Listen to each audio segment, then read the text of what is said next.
దేవుని కుమారులను దేవుని బిడ్డలు అన్న భావన మన దేశంలో ఎక్కువ మంది అనుకోరు. పూజలు పురస్కారాలు చేస్తారు, తీర్థయాత్రలు చేస్తారు, అలాగే దాన ధర్మాలు చేస్తారు, 40 రోజులు 50 రోజులు వ్రతాలు ఆచరిస్తారు. అలాగే ఆరాధనకు హాజరైతే చాలు అని అనుకునే వాళ్ళు ఉంటారు. మొక్కుబడి చెల్లించినట్లుగానే చాలా మంది వ్యవహరిస్తారు. నేను దేవుని కుమారుని, నా తండ్రిని, నా సోదరులతో కలిసి ఆరాధించడానికి వెళ్తున్నాను అన్న ఆలోచనతో, అనుభూతితో, ఊహతో రాగలిగితే మనం ధన్యులమే. నేను దేవుని కుమారుని. ఈ పూజలు పురస్కారాలు, యాగాలు, దాన ధర్మాలు, మొక్కుబళ్ళు 40-50 రోజులకు మాత్రమే వ్రతాలు చేసిన వారు తాము దేవుని కుమారుడు అని అనుకో చెయ్యాలి. భౌతికమైన లాభాలు కొరకు కాబట్టి చెయ్యాలి అనుకోవటాన్ని చేస్తారు. మనమైతే నేను దేవుని బిడ్డను, నా తండ్రిని నా సోదరులతో కలిసి ఆరాధిస్తాడు, నా తండ్రి అంగీకరిస్తాడు. నా ఇవాళ పాడిన పాటలన్నీ ఆరాధనకు సంబంధించిందే. విరిగి నలిగిన మనసు హృదయంతో ఆరాధిస్తున్న పురాణంగా ఈశ్వరాచారాలు. అలాంటి మనస్సుతో, హృదయంతో మనం ఆరాధనకి హాజరయ్యగలిగితే అద్భుతంగా ఉంటుంది. మొదటి నుంచి చివరి వరకు కిందటి వరకే మాట్లాడుతున్నాం. సిద్ధపడాలి, ఆరాధనకు వారమంతా సిద్ధపడాలి. వారమంతా సిద్ధపడి ఆదివారం ఆరాధనకు రాగలగాలి. ఆదివారం కాబట్టి ఆరాధనకు వెళ్ళాలి అనుకుంటున్నాను అంటే అది మొక్కుబడి చెల్లించి పని అవుతుంది. ఆ వ్యక్తికి ఆత్మీయంగా, మానసికంగా ఎలాంటి లాభము ఉండదు. నేను ఆరాధిస్తాను, నేను దాని కొరకు సిద్ధపడుతున్నాను. నా మనసును, నా హృదయాన్ని అది మాత్రమే కాదు. 10 రోజుల కింద మాట్లాడుకున్నట్టుగా పరిశుద్ధంగా దేవునికి అనుకూలంగా ఉండేటట్లుగా ఈ శరీరాన్ని సజీవ యాగంగా ఈ వారమంతా కాపాడుకోవడానికి కృషి చేశాను. ఆ భావంతో దేవుని సన్నిధిని పెట్టుకున్నాను. మనలో ప్రతి ఒక్కరు లేక మెజారిటీ పీపుల్, అధిక సంఖ్యకులు క్రీస్తు సంఘ సభ్యులు అని మనల్ని మనం అనుకుంటాము. అది నిజము కూడా. మనం క్రీస్తు సంఘ సభ్యులమే. ఇంతకు నేను క్రీస్తు సంఘ సభ్యులుగా కొనసాగుతున్నానా అన్న ప్రశ్న వేసుకోగలిగితే, ఒకవేళ కొనసాగుతుంటే దాన్ని కంటిన్యూ చేద్దామని, కొనసాగించుతాము అని, లేకపోతే కొనసాగడానికి కృషి చేద్దాం. క్రీస్తు సంఘ సభ్యులు కాకపోతే క్రీస్తు సంఘ సభ్యులుగా మారడానికి కృషి చేద్దాము అని. నేను క్రీస్తు సంఘ సభ్యుడైనా అదే మనం క్రీస్తు సంఘ సభ్యులు కామా అనుకుంటూ ఉన్నాం కదా. క్రీస్తు సంఘ సభ్యులు కాకపోతే ఇంత దూరం నుండి వస్తామా? అక్కడి నుంచో 35 కిలోమీటర్ల దూరం నుండి ఆరాధనకి ఎందుకు వస్తాం? క్రీస్తు సంఘ సభ్యులు కాకపోతే బాప్టిస్ట్ పొందినప్పుడు మనమందరము క్రీస్తు సంఘ సభ్యులుగా క్రీస్తు సంఘంలో చేర్చబడిన వారు. కానీ కొనసాగుతున్నామా అన్నదే అసలైన ప్రశ్న. క్రీస్తు సంఘం అనేది ఒక కర్మాగారం లాంటిది, ఒక ఫ్యాక్టరీ లాంటిది. క్రీస్తు సంఘం అంటే ఈ ఫ్యాక్టరీ ఎలాంటిది అంటే, స్టీల్ ఫ్యాక్టరీలో, స్టీల్ ప్లాంట్లో ఇనుపరాళ్ళు, మ్యాంగనీస్, ఇంకా మిగతా ఏవేవో రసాయనాలు కలిపి ఆ ప్రాసెస్ అంతా చేస్తారు. బయటకు వచ్చినప్పుడు స్టీల్ వస్తుంది, ఉక్కు వస్తుంది. ఉక్కు ఫ్యాక్టరీకి వెళ్ళే అవకాశం దేవుడు నాకు కలుగు చేశాడు. ఎక్కడెక్కడ ఏమేమి కలుగుతారన్నది నేను చూడలేదు, కానీ బయటకు వచ్చినప్పుడు ఆ ఉక్కు ఎలా ఉంటుందో చూచాను. ఇనుప రాళ్ళలో చూచాను. చాలా బరువుగా ఉంటుంది, చాలా మామూలు రాళ్ళ కంటే చాలా బరువుగా ఉంటుంది. ఇనుప రాళ్ళకు ఈ ఉక్కుకు ఎలాంటి పోలికలు లేవు. అవి రాడు, ఇనుప రాడు, ఇది ఉక్కు. అలాంటి కర్మాగారమే క్రీస్తు సంఘం. ముడి సరుకుల్ని తీసుకువచ్చి అద్భుతమైన కొత్త సృష్టిని, ఉత్పత్తిని తయారు చేసేది కర్మాగారం. అయితే ముడి సరుకులు తీసుకొస్తారు, అందులో వేస్తారు, కెమికల్ కలుపుతారు. ఆ ప్రాసెస్ అంతా జరిగిన తర్వాత బయటికి వేరే ఉత్పత్తి బయటకు వస్తుంది. నేను ఎలాంటి వాడినో, నేను దొంగను, హంతకుడును, తాగుడును, వ్యభిచారినో, మోసగాడినో, అబద్ధికుడునో, అన్యాయస్తుడు, దుర్మార్గుడు నేను యేసును నమ్మాను, బాప్తిసం పొంది క్రీస్తు సంఘ సభ్యుడిని అయ్యాను. మరి సంఘంలో నేను సంఘంలో ఎలా గుర్తుపెట్టుకోవాలి, ఎలా బయటికి రావాలి? నేను బయట ప్రవర్తించే ప్రవర్తన రేపు దేవుని దగ్గరికి చెప్పినట్టుగా రచయిత చెప్పినట్టుగా 2వ అధ్యాయం 10వ వచనంలో ఆయన అనేకులైన కుమారులను మహిమకు తెచ్చుచుండగా యేసు ప్రభు కుమారుడు మాత్రమే మహిమలోకి తీసుకుని వస్తాడు. ఎలాంటి కుమారుడు అంటే తనలాంటి కుమారుడు తీసుకొస్తాడు. ఆయన లాంటి కుమారులను సంఘము అనే ఈ ఫ్యాక్టరీ, ఈ కర్మాగారం ప్రొడ్యూస్ చేయాలి, ఉత్పత్తి చేయాలి. అలా కాకపోతే ఇది క్రీస్తు సంఘము అవ్వదు, నేను క్రీస్తు సంఘ సభ్యుడిని కాలేదు. ఎందుకు అంటే ఏ దేవుడికి క్రీస్తు లాంటి కుమారులే కావాలి అన్నది ఆయన సంకల్పం. మరి ఎలా సాధ్యమవుతుంది? నేను బాప్తిసం పొందినప్పుడు దేవుడి కుమారుడుగా మారి క్రీస్తు సంఘంలో ఒక సభ్యుడిగా చేర్చబడ్డాను. క్రీస్తు సంఘంలో నేను చేర్చబడితే నేను చేయవలసిన పనుల గురించి దేవుడు ముందే నిర్ణయించి ఏర్పాటు చేశాడు. నువ్వు ఈ పనులు చేయి, ఈ పనులు చేస్తే నువ్వు క్రీస్తు సంఘ సభ్యుడిగా కొనసాగుతావు, దేవుని కుమారుడైన యేసు క్రీస్తు సారూప్యంలోకి మార్చబడతావు. ఎఫెసీయులకు పౌలు రాసిన పత్రిక 2వ అధ్యాయం 10వ వచనంలో, ఎఫెసీయులకు పౌలు రాసిన పత్రిక 2వ అధ్యాయం 10వ వచనంలో, మరియు వాటి యొక్క మనము నడుచుకునగలని దేవుడు ముందుగా సిద్ధపరిచిన సత్క్రియలు చేయుటకై దేవుడు ఏం చేశాడు? కొన్ని సత్క్రియల్ని, అంటే నేను చేయవలసిన పనులు, క్రియలు అంటే అది సత్తంగా అంటే మంచి క్రియలు అని ముందుగానే దేవుడు నేను ఏ సత్క్రియ చేయాలో దాన్ని ఏర్పాటు చేశాడు. మనం క్రీస్తు యేసునందు సృష్టింపబడిన వాళ్ళం ఆయన చేసిన పని అయి ఉన్నాము. ఆయన దేవుడు మనల్ని తన కుమారుడుగా చేర్చుకున్నాడు అంటే, స్వీకరించాడు అంటే నేను చేయవలసిన ఒక పని ఉంటుంది, 2 పనులు ఉంటాయి, లేక 3 పనులు ఉంటాయి. దేవుడు ఎవరికి ఇచ్చిన సామర్థ్యం చొప్పున వారు చేసే పనులు, ఆ పనులు చేయడానికి నేను క్రీస్తు సంఘ సభ్యుడే అయ్యాడు. క్రీస్తు సంఘ సభ్యుడు అయినప్పుడు నాకు క్షమాపణ జరిగింది, రక్షణలో ప్రవేశించాడు. అది అంత మాత్రాన చాలదు, సరిపోలేదు. దేవుడు ఏం చెప్తున్నాడు అంటే నా కొరకు సక్రియను ఏర్పాటు చేశాడు, దాన్ని తెలుసుకుని నేను దాన్ని చెయ్యాలి. ఆ చేయడం అనేది కొనసాగించాలి. ఒకరోజు చేసినంత మాత్రం కాదు, ఒక వారం, ఒక నెల, ఒక సంవత్సరం కాదు, జీవితాంతము కొనసాగే ప్రక్రియ.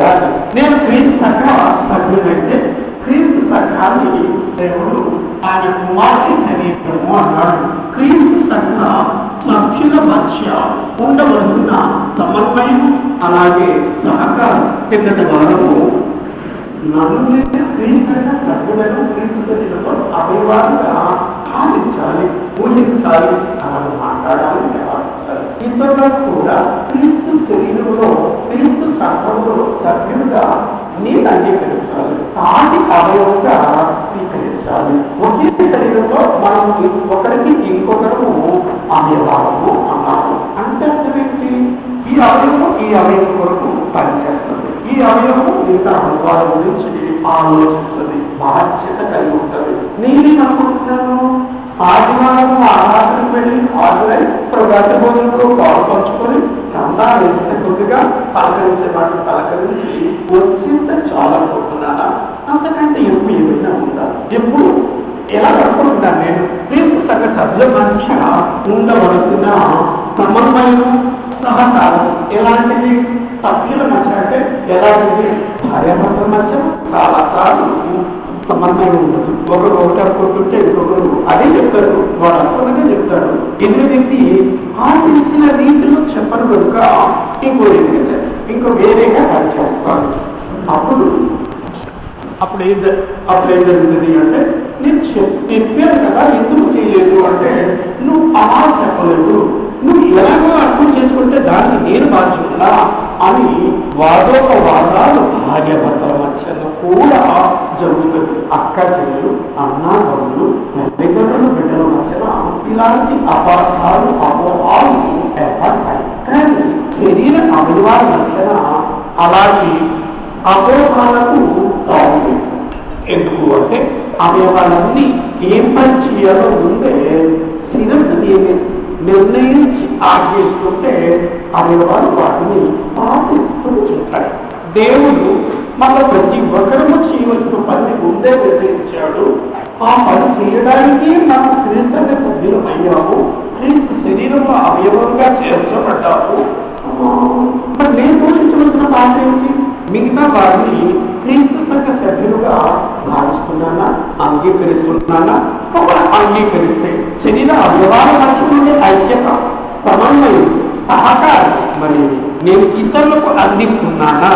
మన అందరిలో ఒక బలహీనత ఏమిటి అంటే ఇతరులు నా పట్ల అలాగే వ్యవహరించలేదు కదా, లేక ఇతరులు ఇంకొకరు నా పట్ల ఇంత కఠినంగా వ్యవహరించారు కదా అని ఇతరుల గురించి మాట్లాడతాము. నాకు సహాయం అందించలేదు కదా, నన్ను ప్రోత్సహించలేదు, నన్ను ఆదరించలేదు, నన్ను దర్శించలేదు, ఏమేమో ఇతరులు అంటారు. నీదేమైనా చేసిన నా ప్రశ్న బహుశా వేసుకోలేమో.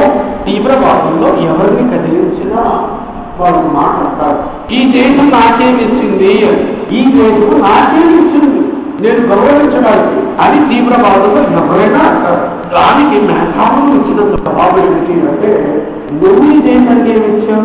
ఆ ప్రశ్న వేసుకుంటావు. నువ్వు ఈ దేశానికి ఏమి ఇచ్చావు? నీ వలన ఈ దేశము ఏమేమి పొందిందో నువ్వు చెప్పు. వాళ్ళ దగ్గర ఆ జవాబు ఉండదు. ఆ ప్రశ్న వేసుకోడు. అదే ప్రశ్న మనం వేసుకుంటావు. ఇతరులు నా పట్ల అలాగా క్రూరంగా వ్యవహరించారు, నన్ను పట్టించుకోలేదు, తృణీకరించారు, హింసించారు, అన్యాయం చేశారు, అబద్ధం చెప్పారు, మోసం చేశారు, నాకెవరు ఎలా సహాయం చేయలేదు అని నిరుత్సాహపడే కంటే నేను ఇతరులతో ఎలా వ్యవహరిస్తున్నాను? సెల్ ఫోన్లు కొంచెంసేపు ఆపేస్తే మీరిద్దరూ ఒక చోట కూర్చుంటే మాట్లాడుకుంటారు. సెల్ ఫోన్ ఆపేయాలి, ఇద్దరు ఒక చోట కూర్చోకూడదు. తరచుగా బయటకు వెళ్తే వాక్యం వినే అవకాశం మీకు లేదు. నేను ఇప్పుడే చెప్పాను, మొక్కుబడి చెల్లించడానికి వచ్చినట్టు ఉంటుంది. సోదరులు ముందే అనౌన్స్ చేశారు, సెల్ ఫోన్లు ఆపేయండి. మన దగ్గర ఒక 2 గంటలు మర్చిపోతాం లోకాన్ని. దేవుడు సన్నిధిలో కూడుకున్నామని అనుకుందాం, ఆ పని చూస్తున్నాడు దేవుడు. దేవుడిని ఎవ్వరూ మోసం చేయలేదు. మనల్ని మనం మోసం చేసుకోకుండా జాగ్రత్త పడతాం. ఆరాధనకు హాజరవ్వకుంటే కాలవృక్షాలన్నీ చేయవలసినవన్నీ చేసేసింది. నేను నా దేవుడు మేము పరలోకంలో ఉన్నాను, నేను పరలోకంలో ఉన్నాను. ఆ ఆలోచనతో ఆరాధిద్దాం. అది ఆత్మతో ఆరాధన. ఇప్పుడు బాగున్నాం. ప్రతి పావు గంటకు ఒకసారి బయటకు వెళ్తుంటే నేను ఆత్మతో ఆరాధన చేసిన వాళ్ళు ఆలోచించాలి. మీ ఆరాధన వేస్ట్ అవ్వాలి కోరుకోం లేదు. మీరు మేలు పొందాలి, బాగా ఆలోచించండి, సహకరించండి. నేను ఇప్పుడు బయటికి వెళ్తే అందరూ నా వైపు చూస్తారు, ఆడిపోతుంది. వాళ్ళ ఆలస్యంగా వచ్చిన వారి విషయంలో కూడా వాళ్ళ ఆలస్యంగా వచ్చి చాలా మంది అటెన్షన్ పవర్ చేస్తున్నారు. అది ఆలస్యంగా వచ్చే వాళ్ళు నేను చేసే మనమే సమయానికి ముందు వస్తే మీరు ఆరాధన సక్రమంగా జరిగినట్టుగా సహకరించిన వారు మీ ఆరాధన అంగీకరించబడుతుంది. నేను నా వల్ల సంఘానికి ఈ మీరు జరిగింది, నాకేం మీరు చేశారంటే, అవును నేను ప్రశాంతంగా ఉన్నాను అంటే దేవుడు సంఘం ద్వారా నాకు అనుగ్రహించిన ఆశీర్వాదం. ఆదివారం సిద్ధపడగలుగుతున్నాను అంటే దేవుడు ఆరాధన చేయమని, సోదరులతో కలిసి ఆరాధన చేయమని ఇచ్చిన ఆశీర్వాదం. నేను మిగతా వాళ్ళకు ఒకవేళ ప్రవర్తించలేకపోతే దేవుడు సంఘము ద్వారా అనుగ్రహించిన ఒక కృపావరం. మనమందరం దేవుడు దగ్గరలో ఉందాము. సంఘం ద్వారా ఎక్కువ నీళ్లు పొందుతూనే ఉన్నాము. ఎక్కువ మందికి దాని భావం తెలియక నొచ్చుకుంటూ అపార్థం చేసుకుంటూ ఉంటారు.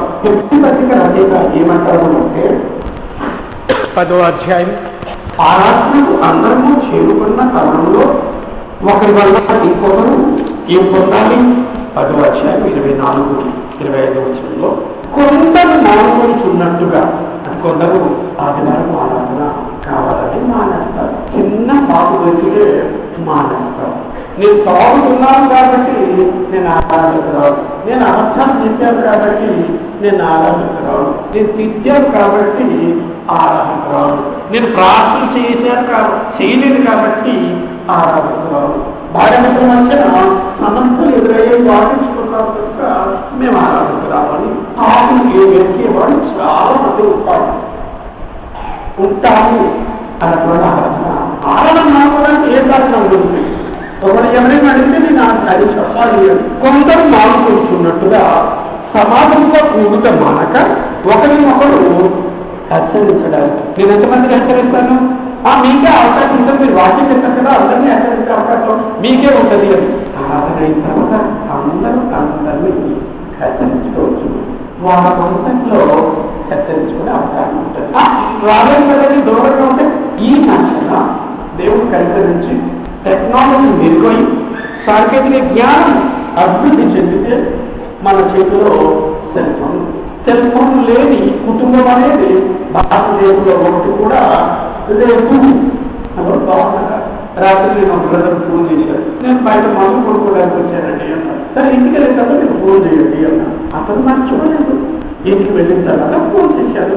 నేను ఆ సమయంలో ఫోన్ చేస్తూ ఉంటాను. నేను తిరిగి ఫోన్ చేయాలి. ఉదయం రాగానే అడిగాను, నేను రాత్రి ఫోన్ చేశాను, మరి మీరు మాట్లాడలేదు? అవునండి నేను మాట్లాడలేదు, నేను భోజనానికి కూర్చున్నాను, మొదలు పెట్టాను, మీ ఫోన్ వచ్చింది, తర్వాత చేద్దాం అనుకునేసరికి మిగతా పనులు పడిపోయి మర్చిపోయాను. హెచ్చరించవచ్చు ఫోన్ ద్వారా. హెచ్చరించుటకు ఆ దినము సమీపించుట మీరు చూచిన కొలది. ఏ దినము? ప్రభు యొక్క రెండో రాకడ. ఎప్పుడైనా కావచ్చు. ఒక రోజు గడిచింది అంటే ప్రభు రాకడ ఒక అడుగు ఒక రోజు ముందుకు వచ్చింది. ఆ దినం వచ్చుట ఆ దినం సమీపించుట మీరు చూచిన కొలది మరీ ఎక్కువగా అలాగ చేయొచ్చు. ఎలాగో హెచ్చరిస్తూ ప్రేమ చూపుటప్పుడు తత్కార్యములు చేయుటకును ఒకరినొకరు ఏం చెయ్యాలి? నేను ఎవరితో పాల్గొనగానే కలిగి ఉండదు. ప్రేమ చూపించడానికి ఎలాగా పురికొల్పగలను? ప్రేమ చూపుటకును తత్కార్యములు చేయుటకు. ఈ మాట మాట్లాడుతూ నువ్వు ఏం చేసావు? ఏమైనా మంచి పని చేస్తా చెప్పు, నేను కూడా చేస్తాను. ఒకరు నేను చేయకుండా ఉంటే అడగడానికి ఒక్కొక్కరు ఒక నిమిషం అయితే 2 గంటలు అయిపోతుంది. 2 గంటలు ఎలాగంటే కేటాయించాలి. అది క్రైస్తవులు ఆ పని చేశారు కాబట్టి వాళ్ళు క్రీస్తు సంఘము అని పిలువబడ్డారు. హెచ్చరించుటకును ప్రేమ చూపుటకును నవ్వుతూ, అంటే నిష్కలంకమైన పవిత్రమైన హృదయంలో నుండి ఆ నవ్వు రావాలి.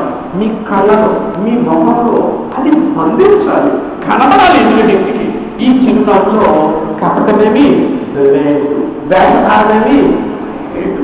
వందనాలన్నీ అయినప్పుడు ఆ కళ్ళలో ఆ పవిత్రత పుట్టి పడేటట్టుగా హెచ్చరించుటకును ప్రేమ చూపుటకును సత్కార్యములు చేయుటకును ఒకరినొకరు పురికొల్పాలి. బాధ్యత. నేను పురికొల్పకపోతే దేవుడు నన్ను కూడా పురికొల్పడేమో. బాగా ఆలోచించాలి. క్రీస్తు సంఘంలో సభ్యులు రచగల సమన్వయము సహకారం. ప్రతి అవయవానికి పని ఉంటుంది. మన శరీరంలో ప్రతి అవయవానికి పని సహకారము. క్రీస్తు శరీరంలో అయితే గురి అంటారు. ప్రతి అవయవం అంటే క్రీస్తు శరీరంలో ఉంటే ప్రతి అవయవానికి పని ఉంటుంది. మన శరీరంలో పని లేని అవయవాలు ఏమి లేవు. అవయవాలు మిగతా అవయవాలతో సహకరించుకుంటూ ఐక్యంగా పనిచేస్తుంది. ప్రతి అవయవానికి ఒక గురి, పనేమిటి, ఉద్దేశం ఏమిటి అంటే శరీరము యమావృద్ధి ఉండాలి. నేను తీసుకునే చర్య, నేను మాట్లాడే మాటలు ప్రతి ఒక్కరి విశ్వాసము ఏమవ్వాలి? బలపడటానికి. అలాంటి నిర్ణయాలతో మాట్లాడాలి, పని చేయాలి. తిమోతితో పౌలు ముందే చెప్పాడు, క్రీస్తు సంఘంలో మీరు మాట్లాడినప్పుడు ఏం చేయాలి? ఇది దేవుని మందిరమని మర్చిపోవద్దు. ఒకటి నేను కేకలేస్తే తిప్పుపడాలి. నేను కేకలేసాను, నన్ను క్షమించండి. అది దేవుని కుమారుడు దేవుని మందిరంలో చేయవలసిన పని కాదు. నేను చేశాను, నేను పాపిని, అపరాధిని. దేవుని మందిరం అని ఎక్కువ మంది అనుకోవడం లేదు. ఏం మహా తెలియదు. ఆ పవిత్రతను కాపాడవలసిన బాధ్యత అందరి మీద ఉంది. అది పవిత్రమైన దేవుని దేవాలయము, పరిశుద్ధమైనది, పవిత్రమైనది. క్రీస్తు సంఘము దేవుని ఆలయము. నేను పవిత్రమైన మనసుతో వస్తే కదా అది పవిత్రమైన దేవాలయం అవుతుంది. నేను అపవిత్రమైన మనసుతో వస్తే, కపటమైన మనసుతో వస్తే, ద్వేషంతో నిండుకుంటూ వస్తే దేవాలయం పవిత్రమైన అందులో ఆడుకోకూడదు. నేను ఈ సంఘానికి చెందిన వాడు కాను. కాబట్టి నేను ఎలాగైనా మాట్లాడతాను, ఎలాగైనా సంఘంలో ప్రవర్తిస్తాను కాదు. క్రీస్తు సంఘం దేవుని ఆలయం. ఆరాధనకు వచ్చిన వారు ఆ విషయాన్ని మరచిపోకూడదు. నేను ఆలస్యంగా వస్తే క్రీస్తు సంఘం పవిత్రమైనదా అపవిత్రమైంది అనుకుంటున్నాను, లేక నేను అపవిత్రం చేస్తున్నానా? బాగా ఆలోచించాలి. నేను కునుకుతాను, నేను క్రీస్తు సంఘాన్ని అపవిత్రపడుతున్నానా, పవిత్రపడుతున్నానా? మాట్లాడుకుంటాం. ఎస్ అవసరం ఉంది. చెవిలో స్కిల్లో మాట్లాడుకోవాలి. మరి అత్యవసరమైనది అయితే, సబ్జెక్ట్ అంశానికి ఆరాధనకు సంబంధించిందే అయితే, తిమోతికి పౌలు రాసిన మొదటి పత్రిక 3వ అధ్యాయం, చాలా మందికి దేవుడి మందిరంలో ఎలా ప్రవర్తించాలో తెలియదు. నేర్చుకోవడానికి రాదు, నేర్చుకోరు. అసలు నేర్చుకోవడానికి రాని వాళ్ళు ఎలా నేర్చుకుంటారు? అది రీజనే కాదు, రీజన్ కాదు. మర్యాదగా, క్రమంగా, పవిత్రంగా నువ్వు మాట్లాడిన ప్రతి మాట దేవుని గౌరవించేటట్టుగా ఉండాలి. దేవాలయం మర్చిపోవద్దు. మార్కెట్ కాదు, వంట కాదు, రైతు బజార్ వంట కంటే కాదు. చేపల మార్కెట్లో ఎలా ఉండదు? క్రమంగా, మర్యాదగా, హుందాగా అందరూ నిలబడతారు కదా. 15వ వచనంలో తిమోతికి పౌలు రాసిన మొదటి పత్రిక 3వ అధ్యాయం 15వ వచనం, ఆయనను నేను ఆలస్యము చేసిన ఎడల దేవుని మందిరములో, అనగా జీవము గల దేవుని సంఘములో. దేవుని మందిరం అంటే దేవుని సంఘము, క్రీస్తు సంఘము. మిగతా వాళ్ళ సంగతి నాకు తెలియదు. దేవుడు చెప్పలేదు కనుక నేను మాట్లాడే అవకాశం లేదు, నాకు అధికారం హక్కు లేదు. ఇది దేవుని సంఘాన్ని, దేవుని మందిరం అని దేవుడు అంటున్నాడు యొక్క సంఘములో అనుకుంటున్నప్పుడు ఇది దేవుని మందిరం. నేను పవిత్రంగా వ్యవహరించాలి. నా మనసు, నా హృదయం నిర్మలంగా ఆయనకు కనబడాలి. అప్పుడు తను ఆయన తన మందిరంలో ఒకటిగా ఒక భాగంగా చేర్చుకుంటాడు.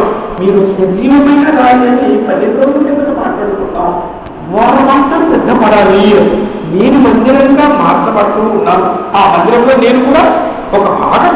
సజీవుడైన, పరిశుద్ధుడైన, సర్వశక్తి సంపన్నుడైన దేవుడు ఆ మందిరంలో నివసిస్తాడు. నా ఆరాధనను స్వీకరిస్తాడు. నేను ఆలస్యం చేసిన దేవుని మందిరంలో అనగా జీవం గల దేవుని సంఘంలో జనులు ఎలా ప్రవర్తింపవలను అది నీకు తెలియవలని ఈ సంగతులను నీకు ఇష్టం వచ్చినప్పుడు నువ్వు వస్తే ఆరాధనకు దేవుని మందిరం అనుకోవటం లేదు, దేవుని గౌరవించడం లేదు. నీకే లేదు దేవుని మందిరం అని. నీ ఆరాధన ఎలా దేవుడు అంగీకరిస్తాడు? దేవుని మందిరం అని ఈ సంఘాన్ని అనుకున్న ఎప్పుడు ఆలోచించడం వస్తూ ఉంటాడు. వాళ్ళ ఆరాధన దేవుడు ఎలా అంగీకరిస్తాడు? నేనేమి సీరియస్గా అంటే సీరియస్గా ఎవరి మీద కోపంతో మాట్లాడటం లేదు. ఎప్పుడు ఆలస్యంగా వచ్చి వ్యక్తుల గురించి మాట్లాడుతూ ఉన్నాను. వాడు దేవుని మందిరం అనుకుంటున్న అవసరం లేదు కనుక దేవుని మందిరం అనుకోవటం లేదు, కానీ వస్తున్నారు. ఎప్పుడు వచ్చినా వాళ్ళ దృష్టిలో ఒకటే. ప్రతి అవయవం, ప్రతి సభ్యుడు, శరీరంలో ప్రతి అవయవం పనిచేస్తుంది. కానీ మనకు ప్రతి అవయవంలో ఒక ఉద్దేశం ఏంటంటే శరీరం ఎలా ఉండాలి? ఆరోగ్యంగా ఉండాలి. వాటికి అంటే ఉద్దేశం ఏం చేయాలంటే శరీరం ఎలా ఉండాలి? ఆరోగ్యంగా ఉండాలి. మంచి ఆహారం తీసుకోవడానికి కారణం ఏంటి? శరీరము ఆరోగ్యంగా ఉండాలి. బ్రష్ చేసుకోవడానికి కారణం ఏంటి? శరీరము ఆరోగ్యంగా ఉండాలి. ప్రతి అవయవం చేసే పని దేని గురించి చేస్తుంది? కేవలం శరీరము క్షేమాభివృద్ధి కొరకు మాత్రమే చేస్తుంది. మరి నేనేం చేస్తున్నాను? నేను క్రీస్తు సభ్యుడే కదా, నేనేం చేస్తున్నాను? సంఘమంతా బలపడేటట్టుగా నేనేం చేస్తున్నాను? ఎఫెసీయులకు పౌలు రాసిన పత్రిక 4వ అధ్యాయం 16వ వచనంలో సంఘాన్ని గురించి ఎక్కువగా ఎఫెసీయులకు రాసిన పత్రికలో పౌలు ప్రస్తావిస్తూ ఉన్నాడు. 4వ అధ్యాయం 16వ వచనంలో ఆయన శిరస్సు ఉన్నాడు. మనలో క్రీస్తు ప్రభువును శిరస్సుగా అంగీకరించే వాడు చాలా మంది.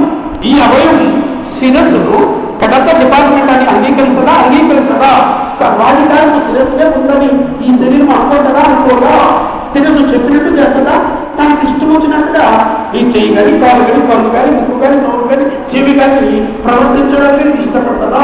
శిరస్సు యొక్క ఆజ్ఞలో ఆయను పాటించి తీరవలసిందే.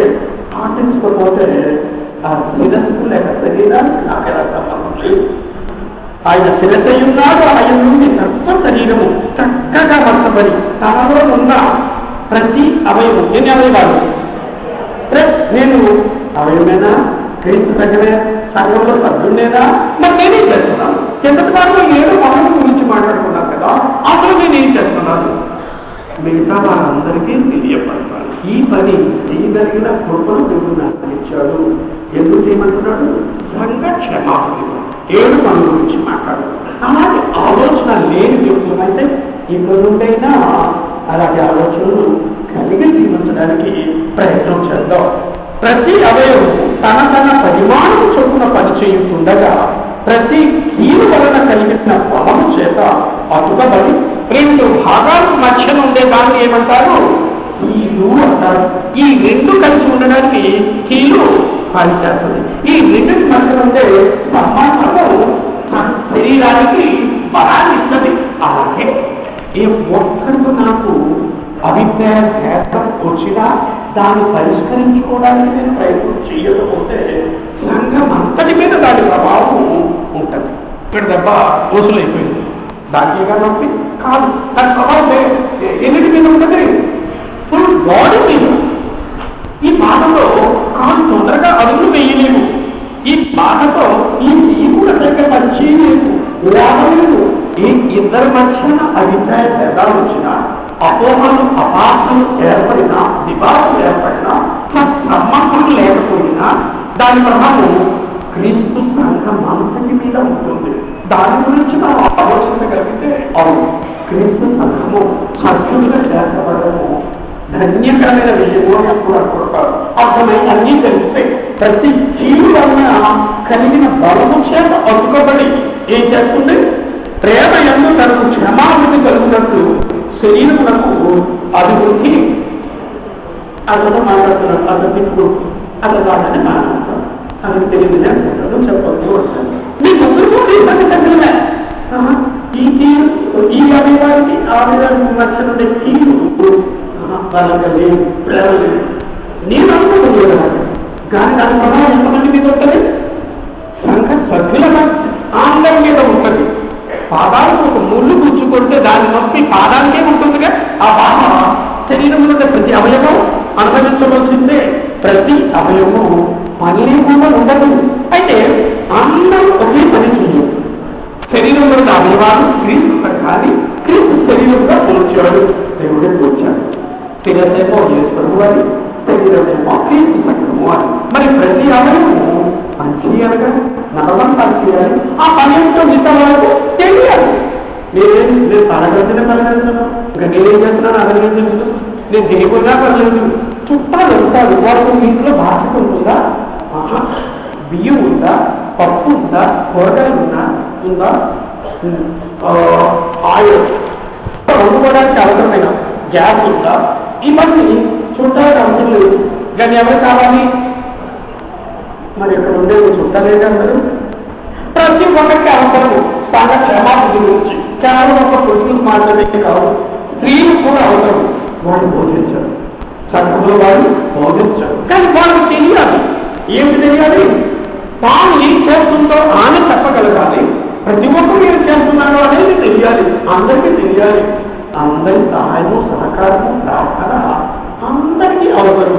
ఎవరో అన్నారు నాకు, మీ కొరకు నేను ప్రార్థన చేస్తున్నాను ఉదయం. చాలా చాలా థ్యాంక్స్ అండి. అందరూ చేసిన ప్రార్థన వల్ల దేవుడు నన్ను కనికరించి ఈ స్థితిలో వచ్చాడు. కనీసం తెలియాలి, ఎవరి కొరకు నేను ప్రార్థన చేయాలి అన్నది నాకు తెలియాలి. వాళ్ళ గురించి వాళ్ళు ఎవరో నాకు తెలియాలి. అందుకే ఎవరైనా ప్రకటించనండి అంటారు. ఎన్ని పేర్లు తెలుసు నీకు అంటే కొద్దిగా అన్ని పేర్లు గుర్తుంటావు కదండి. ఎందుకు గుర్తుండవు? వాళ్ళని క్రీస్తు సంఘ సభ్యులుగా నేను లెక్కించలేదు, అంగీకరించలేదు. ఆ పేరు తెలిస్తే అంగీకరించినట్టాడంటే పేరు తెలిస్తే కదా అలా వ్యక్తిని కనికరించిన ఆయన అని తండ్రిని వేడుకోగలరు. కనీసం ఆ పని కూడా తెలియలేదు. ప్రతి ఒక్కరి గురించి బాధ్యత కలిగి ఉండాలి. రోగులకు రాసిన పత్రికలో 12:4-5 వచనాల్లో ఒక్క శరీరంలో మనకు అనేక అవయవములు ఉండినను ఈ అవయవములన్నిటికీ ఒక్కటే పని ఎలా ఉండదో పౌలు తెలుసు, రాయించిన పరిశుద్ధాత్మ తెలుసు, తెలియని అమర్చిన దేవుడికి తెలుసు. ఒక్కొక్క అవయవానికి ఒక్కొక్క పని అప్పచెప్పాడు. నా కొరకు ఒక పని ఉండే ఏర్పాటు చేశాడు. అది తెలియకుండా మొక్కుబడి చెల్లించడానికి అలా వచ్చి మీరు చెప్తే కదండి, మీరు చెప్తే కదా నాకు తెలుస్తుంది ఎవరు ఏ పని చేయగలరు అన్నది వాళ్ళకి తెలుసు. ఆ పని ఎలా చేయాలి అని అడిగితే ఇంకొకరి సలహా తెలిసిన వారు, తెలిసిన వారు, జ్ఞానం కలిగిన వారు సలహా పొందే అవకాశం ఉంటుంది. నాకు ఈ పని అంటే ఇష్టము అని. కనుక ప్రతి అవయవం పని కలిగి ఉంటుంది. క్రీస్తు సంఘము అభివృద్ధి చెందడానికి, క్రీస్తు శరీరం అని పిలువబడిన క్రీస్తు సంఘం యొక్క క్షేమాభివృద్ధి గురించి ఏ పని నేను చేయకపోతే ఇక నుండైనా చేస్తాను. నేను ఆదాయితే చాలు కదా, కింద కూడా మాట్లాడుకున్నాం. 7 పనుల గురించి రాసుకున్నాం కదా, రాసుకోలేదు. మీరు ఆలోచించి నిర్ణయం తీసుకుని రండి అని చెప్పారు. నీకు ఏం పని చేస్తున్నాను 7 పనులు? ఇతర అవయవాల పట్ల గల బాధ్యత, ఆ బాధ్యత ఉంటుంది. బాధ్యత ఏం చేయాలంటే వారు బలపడేటట్టుగా కృషి చేయాలి. ఏదైనా బలహీనంగా ఉంటే అది బలపడాలి. ఇబ్బందులు ఎదుర్కొంటుంటే దాన్ని అధిగమించాలి. కొరింథీయులకు పౌలు రాసిన మొదటి పత్రిక 12వ అధ్యాయం 24-25 వచనంలో, సుందరములైన మన అవయవులకు ఎక్కువ సౌందర్యం అక్కర్లేదు, అయితే శరీరంలో ఏముండదు, వివాదం ఉండదు. అక్క చెల్లి మధ్యన అప్పుడప్పుడు అన్నదమ్ములు, తల్లిదండ్రులు పిల్లలు, భార్యాభర్తలు, స్నేహితులు, అన్ని రకాల సంబంధాల మధ్యన అపోహలు ఏర్పడి వివాదము అప్పుడప్పుడు ఏర్పడుతుంది. కానీ అసలు వివాదములనే లేని ఒక ప్రత్యేకమైన శరీరాన్ని దేవుడు సృష్టించాడు. ఆ శరీరంలో ఉండే అవయవాల మధ్య ఏముండదు అంటే అసలు వివాదమే ఉండదు. అభిప్రాయ భేదాలు అంతకంటే అభిప్రాయ భేదాలు ఏంటంటే కదా వివాదాలు ఏర్పడతాయి. అభిప్రాయ భేదాలు ఎందుకు ఉండదు, ఎలా ఉండదు? శిరస్సు ఏం చేయమంటే అదే నా పని, కానీ శిరస్సు నాకు ఏ పని లేదు. వాళ్ళు ఏం పని చేస్తున్నారు, ఎంతవరకు చేస్తున్నారు, నేను ఎంతవరకు చేశాను అని పోలికలు ఉంటాడు, పోల్చుకోవాలి ఉంటారు. శరీర అవయవాలు వచ్చాయి. శిరస్సు ఏం చెప్తే అవయవం అదే చేస్తుంది, కానీ మరి అవయవం చేసింది అని ఈ అవయవం అడుగుతుందా?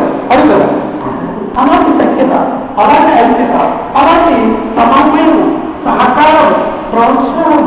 అందుకే క్రీస్తు సంఘాన్ని శరీరముతో దేవుడు పోల్చాడు. ఆడవాళ్ళు ఆడవాళ్ళ వదలని చెప్పి వెళ్ళిపోతున్నా ఎవరింటికి వాళ్ళు. ఇంకా అంతకంటే క్రీస్తు అంటే ఇంకేముంటుంది? బయట బోధి కూడా ఉంటుందిగా. లోకమంతా December 25th చేసుకుంటారు. మేము చేసుకుంటాం కాబట్టి క్రీస్తు సంఘం, వాయిద్యం వాడము కాబట్టి క్రీస్తు సంఘం. ప్రతి ఆదివారం ప్రతి రోజు తీసుకుంటాం కనుక క్రీస్తు సంఘం. అది మాత్రమే కాదు, అవి ఉంటారు. క్రీస్తు సంఘంలో వాయిద్యాలు వాయించలేదు మొదటి శతాబ్దంలో, మేము వాయించాం. క్రీస్తు సంఘంలో ప్రతి ఆదివారం ప్రభుత్వం రోజులు తీసుకున్నారు, మేము తీసుకుంటాం. లేకపోతే పాఠం క్రీస్తు సంబంధం లేదు. మీ నెలలో తెలియపరచడానికి ఆ బోర్డు పేరు పెట్టుకున్నాం. బోర్డు మేము కాదు, మీ నెలలో తెలియపరచడానికి బోర్డు మాత్రమే చిరునామా కొరకు ఆ బోర్డు పెట్టుకున్నాం. మేమంటే ఆ బోర్డు కాదు, మేము క్రీస్తు సంఘం, క్రీస్తు యొక్క శరీరం. వివాదం లేక ఒకదానినొకటి అవయములు ఒకదానినొకటి ఏకముగా ఏం చేస్తుంది, పరామర్శించులాగునా. ఎంతసేపు నా గురించి ఆలోచిస్తాను, ఇతరుల గురించి ఆలోచించాను. శరీరం కాదు. అక్కడ ఒక అవయవం శ్రమపడినప్పుడు అవయములన్నీ దాంతో కూడా శ్రమపడును. ఒక అవయవం ఘనత పొందినప్పుడు అవయములన్నీ దాంతో కూడా సంతోషించు. ఈ పని చేసిన క్రీస్తు సంఘంలో లోపల కానీ బయట కానీ, ఎక్కడ వ్యక్తిగతంగా కానీ, కుటుంబంలో కానీ, డ్యూటీలో కానీ ఈ పని చేసిన దేవుడికి మహిమకరంగా ఉంటుంది. ఒక సంఘంలో చేస్తే కొలసీలకు పౌలు రాసిన పత్రిక 3వ అధ్యాయం 17వ వచనంలో, కొలసీలకు పౌలు రాసిన పత్రిక 3వ అధ్యాయం 17వ వచనంలో, మరియు మాట చేత కానీ క్రియ చేత కానీ మీరేమి చేసినా సరే ప్రభువైన యేసుక్రీస్తు ద్వారా తండ్రి అయిన దేవునికి కృతజ్ఞతాస్తుతులు చెల్లించుచు సమస్తమును ఎవరు పెట్టారు? నేను తిడతాను ఒకటి, ఎవరు పెట్టారు మాట? యేసు పేట, దేవుని పేట. ఒకరిని తిట్టుకుంటారు, ఎవరు పెట్టారు? ఆలోచించాలి. నీ మాట చేత కానీ క్రియ చేత కానీ ఏమి చేసినా సరే ఎవరికి పైన దక్కాలి, ఎవరి పేర్లు చెయ్యాలి. నేను చచ్చిపోయాను, ఎప్పుడు చనిపోయాను అని మనలో ఎవరు అనుకుంటాడు. నేను సిలువ ఇవ్వబడి ఉన్నాను, జీవించేది నేను కాదు. ఎవరు చూస్తున్నారు? క్రీస్తు జీవిస్తున్నాడు. చూసుకోవాలి, చెప్పాలి. చూసేవాళ్ళు చెప్పాలి. అది ఎప్పుడో చనిపోయాడు, క్రీస్తు మాత్రమే ఇప్పుడు ఆ శరీరంలో జీవిస్తూ ఉన్నాడు. అది చేసే ప్రతి పని యేసుని చేస్తున్నాడు. అది చెప్పే ప్రతి మాట ఎవరు పలికిస్తున్నారు అని అడగాలి. చూసే వాళ్ళు అడగాలి. నేను చనిపోయామన్న విషయము మనం నమ్మమేమో, మర్చిపోయామేమో. సంఘం యొక్క క్షేమత కొరికే ప్రతి అవయవము పనిచేయాలి. శరీరము లేక సంఘం యొక్క క్షేమము కొరకే ప్రతి అవయవము పనిచేయాలి. వ్యక్తిగతంగా తన పేరు ప్రఖ్యాతుల గురించి ఘనత కొరకు, గౌరవం కొరకు, పలుకుబడి కొరకు ఎవరు ప్రయత్నం చేయకూడదు, ఏ పని చేయకూడదు. మరి ఏ పని చేసినా గౌరవం సంఘానికి దక్కాలి. ఆ సంఘం ద్వారా మాత్రమే దేవుడు మహిమపరచబడాలి. మనం చేసిన పనులు దేవుడు నా చేత చేసుకున్నాడు, లేక క్రీస్తు నా చేత చేస్తున్నాడు. చేస్తున్నాడు. గౌరవము, మహిమ, ఘనత, ప్రభావం, గొప్పతనం, పలుకుబడి ఏదైనా ఉంటే నాకు చెందకూడదు. నాకు చెందితే, నన్ను అభినందిస్తే, ఎవరైనా నన్ను మెచ్చుకుంటే, నన్ను పొగిడితే, దేవునికి చెందవలసిన మహిమను, ఘనతను, ప్రభావము నేనేం చేస్తున్నానండి? దొంగిలించినవాడు. దొంగలు దేవుడు రాజ్యానికి వాడు కాదు. ఎఫెసీయులకు పౌలు రాసిన పత్రికలో 3వ అధ్యాయము 28వ వచనంలో, ఎఫెసీయులకు పౌలు రాసిన పత్రిక 3వ అధ్యాయం 27వ వచనంలో, మనలో కార్యసాధకమైన తన శక్తి చొప్పున మనము అడుగు వాటన్నిటికంటేను, ఊహించు వాటన్నిటికంటేను అత్యధికముగా చేయు శక్తి గల దేవునికి క్రీస్తు యేసు మూలముగా సంఘములో తరతరము సదాకాలము ఏం కలుగుతుంది? కలుగుగా. కానీ ఆపండి ఆమెన్ అని అందరూ కానీ అవును వ్యర్థమైన ఎవరైనా నన్ను నచ్చుకోకూడదు, నన్ను అభినందించకూడదు, నన్ను పొగడకూడదు. మీరు ఎంత మంచిదండి, ఎంత భక్తి గలవారండి, ఎంత కనికరం మీకుందండి, జాలి గల మనసు అండి, మీకు లాంటి మనసు ఇంకెవరికి లేదండి అని అభినందించి పొగుడి బొట్టలు వేసుకునేవారు చాలా మంది ఉంటారు. అప్పుడు అభినందిస్తే దేవుడికే చెందాలి. అది సంఘం ద్వారా జరగాలి. దేవుడు క్రీస్తు సంఘానికి ఆంతరిక ప్రాధాన్యత. ప్రకటన గ్రంథంలో చదువుకున్నాం. మరి ఎంతమందికి అర్థమైందో లేదని ప్రకటనలో చదువుకున్నాం. క్రీస్తు సంఘానికి దేవుడు ఇచ్చిన ఆధ్యాత్మికత ఎంత ఘనమైనదో, దివ్యమైనదో వినని వాళ్ళు ఏమీ తెలియదు. విన్న వాళ్ళు ఎంతమంది క్రీస్తు సంఘానికి దేవుడు అనుగ్రహించిన ఆ ధన్యకరమైన స్థితిని అర్థం చేసుకుంటూ దేవుని మహిమపరచడానికి ప్రయత్నం చేస్తున్నాము. శరీరం యొక్క క్షేమం కొరకు మాత్రమే ప్రతి అవయవము పని చేయాలి. నువ్వు వాక్యం చెప్తున్నావా? వినే వాళ్ళందరూ ఆత్మీయంగా బలపడినట్లుగా వారి విశ్వాసం ఏమవ్వాలి. ఎస్, నేను కూడా ఇవన్నీ నుండి చేయగలను అనే నమ్మకాన్ని కలిగించేటట్లుగా సంఘం బలపడితే దేవుడు మహిమపరచబడతాడు. దేవుడు నీకు ఇచ్చిన కృపాలను సార్థకమవుతుంది.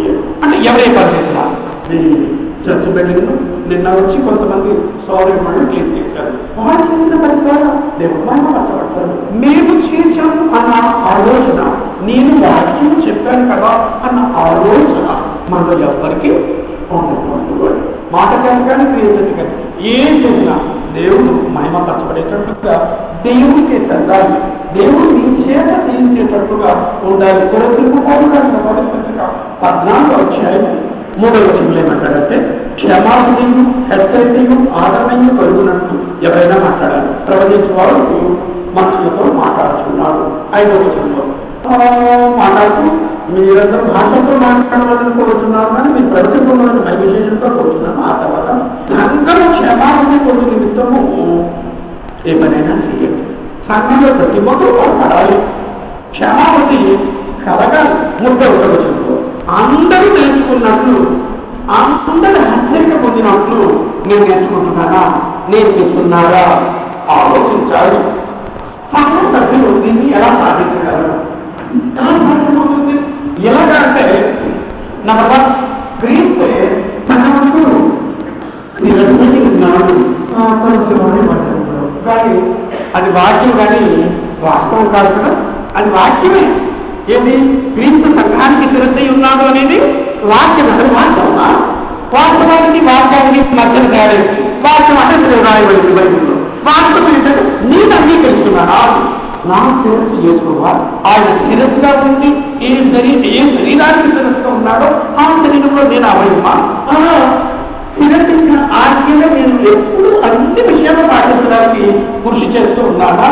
శరీరంలో ఏ అవయవమైనా సరే స్వతంత్రంగా వ్యవహరిస్తున్నా, శరీరంలో ఉన్న ఈ అవయవమైనను శిరస్సు ప్రమేయం లేకుండా స్వతంత్రంగా వ్యవహరిస్తుందా?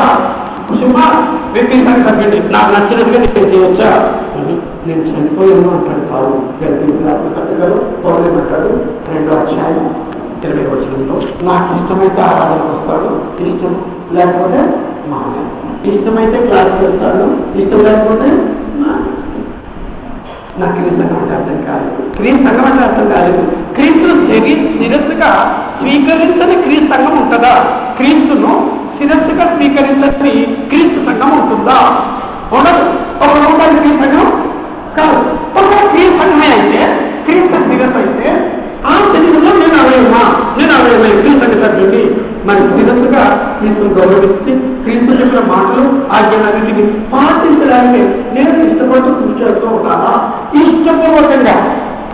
ఇష్టపూర్వకంగా దేవుడికి లోబడేవాడు కావాలి తప్ప మనం మొక్కుబడిగా వచ్చేవాడు కావాలి. ఇష్టపూర్వకంగా ఎప్పుడు కూడా శిలువ మీద ఇష్టపూర్వకంగా చనిపోయాడు. పరిశుద్ధంగా జీవించాడు. జీవించి ఏమన్నాడు? తండ్రి నన్ను దానికి చిత్రహింసను పొందడానికి, కొరడాతను తినడానికి తండ్రి ముఖం మీద ఎంతమంది ఉంటారో ఉసిరనే ఉందండి. నేను రెడీ. తల మీద ముళ్ళ కిరీటం పెడతాను, రెడీ. కొరడాతో కొడతాను, రెడీ. కాలుకు చేతులు మేకుతో కొట్టి సిలువ వేస్తాను, నేను రెడీ. ఇష్టపూర్వకంగా నేను క్రీస్తుతో కూడా ఏం చేయబడ్డాను? మరి జీవించేది ఉదయం లేచి ఏమంటారు? వేసుకుని ఉంటాను దేవుడు కుమారుడు అనుకుంటానా?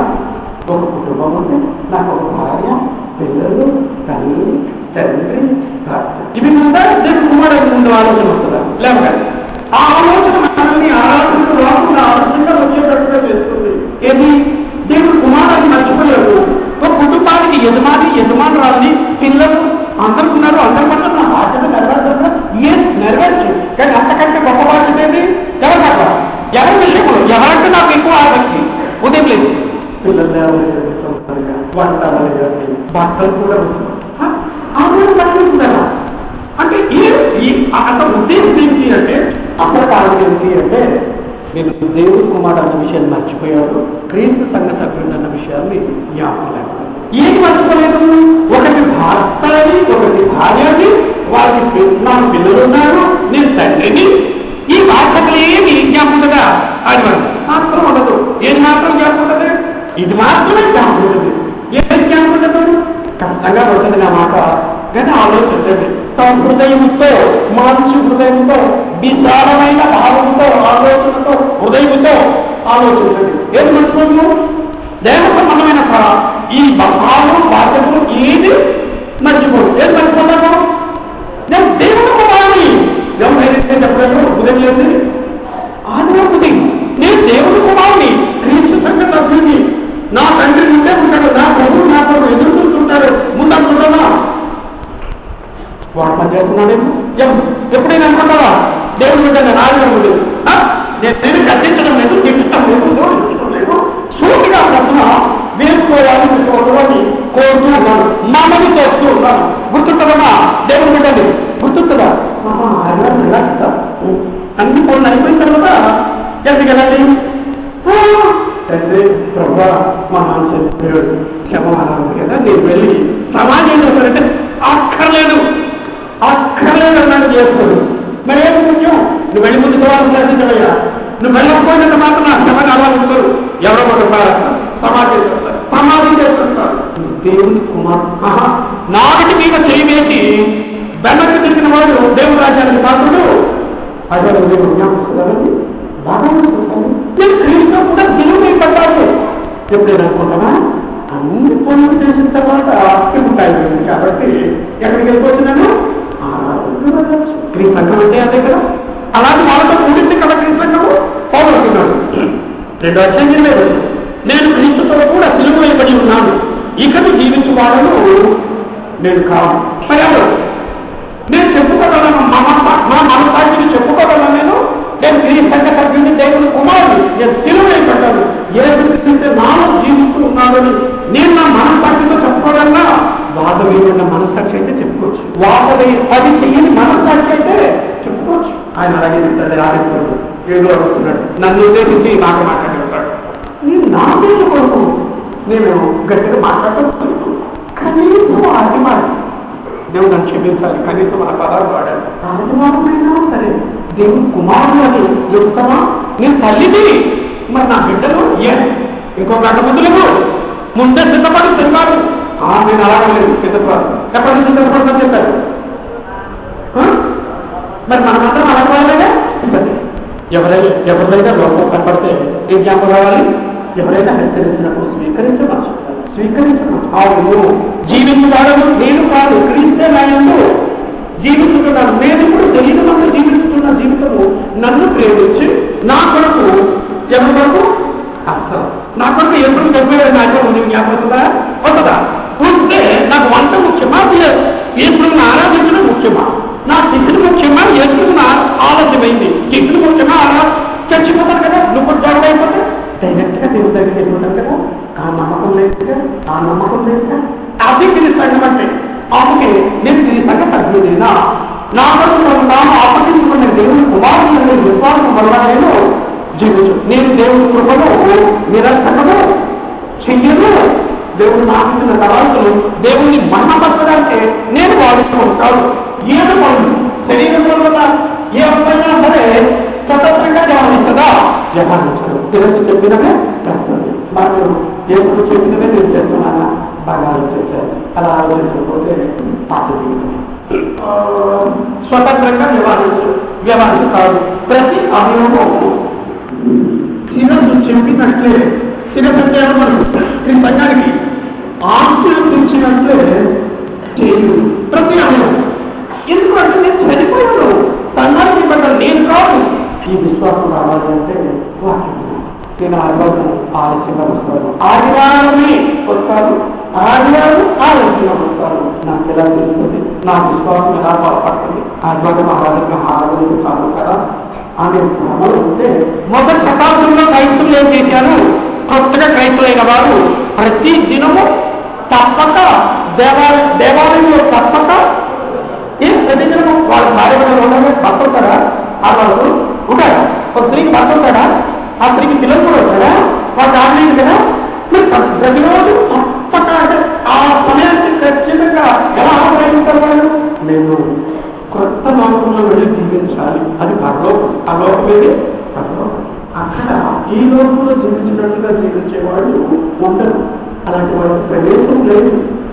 కొత్త జన్మ జన్మించేందుకు కొత్త జన్మలో కొత్త లోకంలో సంస్కృతి అంటే నమ్మకాలు, ఆచారాలు, వ్యవహారాలు, పద్ధతులు, జీవిత విధానం నేర్చుకోవడానికి. కొత్త జన్మ కొత్తగా నేను ఎందుకు జన్మించాను? కొత్త లోకంలో ఎలా జీవించాలో, కొత్త సంస్కృతి ఏమిటో తెలుసుకోవాలి, నేను ఎలా ప్రవర్తించాలి, ఏ సందర్భంలో దాన్ని నేర్చుకోవడానికి ఆ క్రైస్తవులు ప్రతి దినము దేవాలయంలో తప్పక అంటే ఆలస్యంగా వచ్చి ఉంటారు కదా. వాళ్ళందరూ ఆలస్యంగా వచ్చి ఉంటారా? ప్రతిదినం వస్తారమ్మా సావిత్రి? ప్రతిదినం వస్తారా?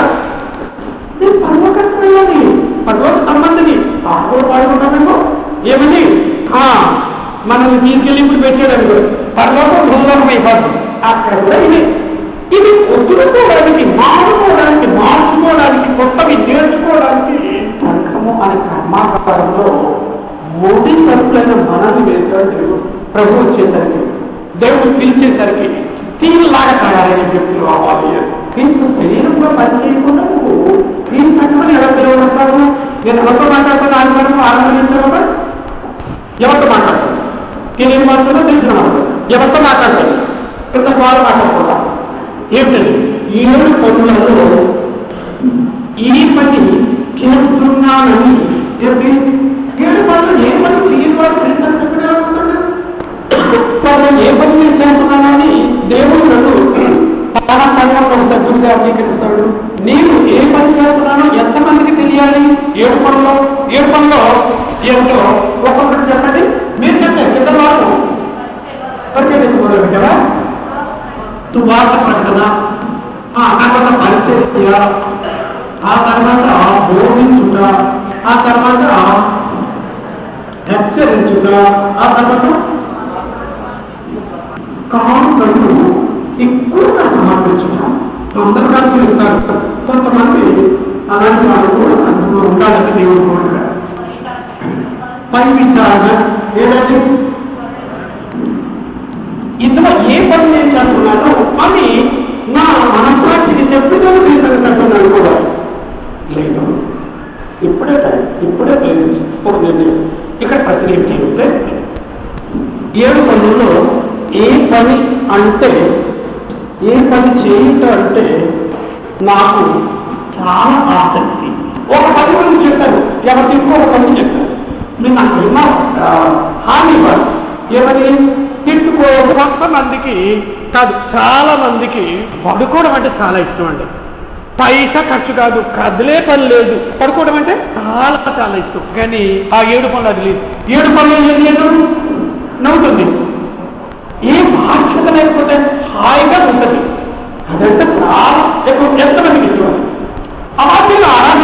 మాట అయితే చాలండి, వెళ్ళిపోతే చాలు. మన బుధవారం ఓ మీటింగ్ ఎలా జరుగుతుందో చూద్దామని వెళ్ళారు.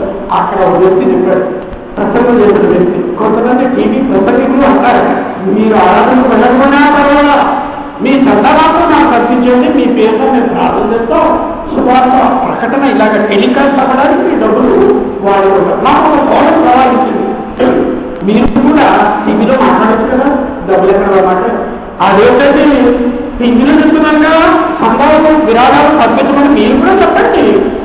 అది లేదా తాగ్యరాజు తెలుస్తుంది వద్దో అంటారు, అది మాత్రం మామూలుగా చెప్తారు. పెళ్లి ప్రసంగంలో అలా మాట్లాడతారట. అట అలాంటి నేను చూడదు, నాకు అది ఇంట్రెస్ట్ ఉండదు. ఎందుకంటే అక్కడ చెప్పినవన్నీ అర్థం చెప్తారు కనుక వాళ్ళు నేను చెప్తున్నాను చూద్దామని వెళ్తున్నావండి అన్నారు. నీకు వాక్యం అనుకుంటున్నా నువ్వు వెళ్ళాను అని నా మాట. నువ్వు వెళ్ళావు ఓకే, వాళ్ళు చెప్పిన వాటిని తప్పు పట్టుకోగలిగిన వాక్య జ్ఞానం ఉందా ఉంటే పెట్టు. ఇది చెప్పారు అది తప్పు, వాక్యం సరికాదు. ఇది చెప్పారు అది వాక్యంలో వేరే రకంగా రాయబడింది, వాక్యం విన్నాం. వాళ్ళకి సత్యం తెలిస్తే గ్రీస్ సంఘం కాకుండా వేరే సంఘాలు ఎందుకు ఉంటారు అని నా మొదటి ప్రశ్న. ఆఖరి ప్రశ్న కూడా వాళ్ళకి సత్యం తెలిస్తే ఎవరైనా వాళ్ళు ఎవరైనా సత్యం తెలిస్తే గ్రీస్ సంఘ సభ్యులు అవ్వాలి, ఎవరైనా లేదు. వాళ్ళు వేరే సంఘం వాళ్ళుకుంటారు. మన వాళ్ళు చాలా మంది వెళ్ళారండి, నాకు సిగ్గుపడ్డారు. అంటే సిగ్గుపడ్డం కంటే ఇంకేదేం చేయగలరు, ఏం చేయదు, సిగ్గుపడ్డారు. క్లాస్ రాలేదు అలాంటి వాళ్ళు కొంతమంది పేరు చెప్పారు, వాళ్ళు క్లాస్కి ఎప్పుడు రాలేదు ఎప్పుడు, కానీ అక్కడికి వెళ్ళారు. దారులు అనిపించారు. సరే నేను చెప్పింది ఏ పని, ఈ 7 పనుల్లో ఏ పని చేయడం అంటే నాకు చాలా ఆసక్తి లేక ఇష్టం. ఒక 10 సంవత్సరాల కిందట ఒక ఎవరు నా దగ్గరికి వచ్చాడు, మాట్లాడుతున్నాం, సోదరుడు చేస్తాను, శ్వాస చేయడం అంటే నాకు చాలా ఇష్టం అనుకుని అన్నాడు. ఎక్కడ చేస్తాను నేను శ్వాస అంటే లోకంలో జరుగుతాడు. మరి క్రీస్తులో నీ బాధ్యత ఏమిటి, నువ్వు చేసే పని ఏమిటి? ఏ పని చేయకుండా నీ శరీరంలో అవయవం కాకుండా నువ్వు సంపూర్ణంగా ఎలా అవుతావంట. నువ్వు సంపూర్ణంగా ఎలా అవుతావు? శరీరం ఆరోగ్యంగా ఉంది అంటే అవయవాలు ఎలా ఉన్నాయని ఆరోగ్యంగా ఉన్నాయి. శరీరం బాగులేదు ఉంటే బాగలేదు అంటే ఏ అవయవము అతను ముందు చేయగలిగిన పని చేసే అవకాశమే లేదు. కన్నా క్షేమాభివృద్ధి గురించి ఆలోచించేది ఎవరు? నేను చేసిన ప్రతి పని, నేను మాట్లాడిన ప్రతి మాట విన్న వాళ్ళందరూ విశ్వాసంలో బలపడినట్లుగా ఉండాలి. ఈ మాట్లాడి దేవుని మందిరంలో ఎలా నడుచుకోవాలో, ఎలా మాట్లాడాలో, ఎలా ప్రవర్తించాలో తిమ్మని నువ్వు నేర్పమయ్యా అని పౌరులు హెచ్చరిస్తూ ఉన్నారు. జనులు తెలియదు, ఇష్టం వచ్చినట్టుగా మాట్లాడతారు సంఘంలో, ఇష్టం వచ్చినట్టుగా ప్రవర్తిస్తారు సంఘంలో. కానీ ఇది దేవుని మందిరం అని ఒకసారి జ్ఞాపకం చేయాలి. దేవుని మందిరంలో జీవము గల దేవుని మందిరమును జనులు ఎలా ప్రవర్తించాలో అది నీకు ముందు తెలిస్తే వాళ్ళకు నేర్పిస్తావు. నేర్పించు, అందుకే రాస్తున్నాను ఈ పత్రిక అంటాడు.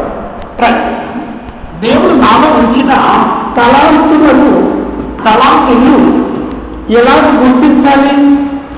ఎవరు సహాయం చేస్తారు గుర్తించడానికి? ఎవరు సహాయం చేస్తారు? ఎవరు సలహా తీసుకోవాలి? దేవుడు ప్రతి ఒక్కరికి కృపాలు ఇచ్చాడు.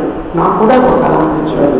ఆ తలాంతి ఏమిటో నాకు తెలియాలి. నాలో ఆ తలాంతి ఉంది అని నాకు సరైన సలహా ఇచ్చి దాన్ని వెలికి తీసేటట్టుగా ఎవరు నాకు సహకారం అందిస్తాడు?